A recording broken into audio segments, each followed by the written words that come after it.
In Part 1, we covered Seacliff's lifestyle, location, and schools.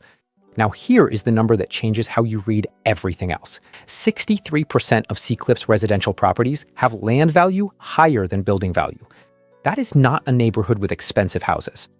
In Seacliff, the house is sometimes the accessory. We analyzed 532 parcels, 519 residential, to confirm it. By the end of this video, you will understand what buyers here are actually paying for. The buildings are old, the prices are new, and Alejandro has been waiting to explain how that combination works. Seacliff is overwhelmingly a single-family market.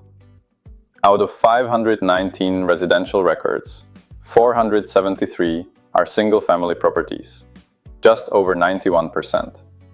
Condos account for about 5%. Small multifamily, about 4%.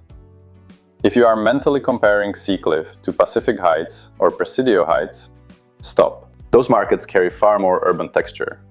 Seacliff is lower density, more detached, and considerably older. The median year built across this dataset is 1922. Nearly 90% of properties were built before 1950. This is not a new luxury market. It is old stock, land-constrained, and heavily customized. The listing photos can be beautiful, but the spreadsheet is asking a very different question. Andrew has the numbers. Median building size, just over 3,000 square feet. The median single-family lot is about 4,000 square feet. The average exceeds 5,000, pulled upward by large estate parcels.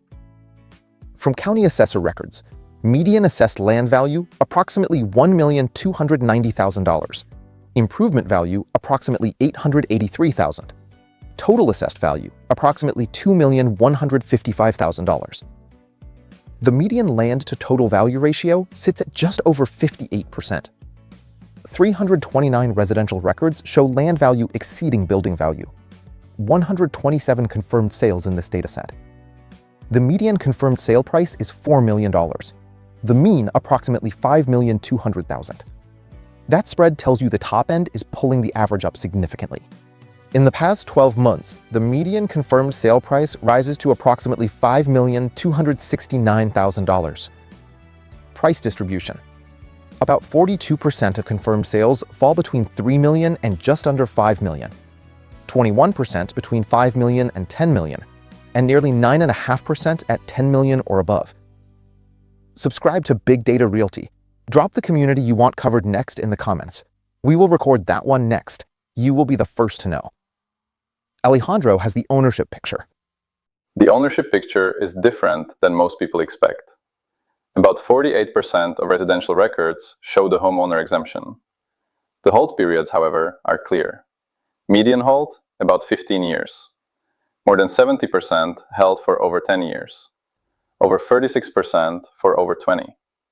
That is supply lock. In Seacliff, many owners have no financial reason to move.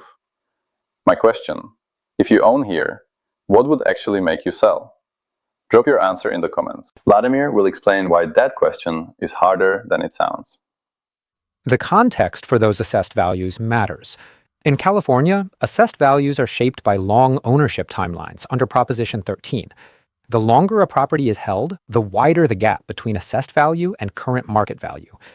Under Proposition 13, every additional year of ownership makes the exit more expensive, which is, to use a technical term, an extremely effective reason to stay.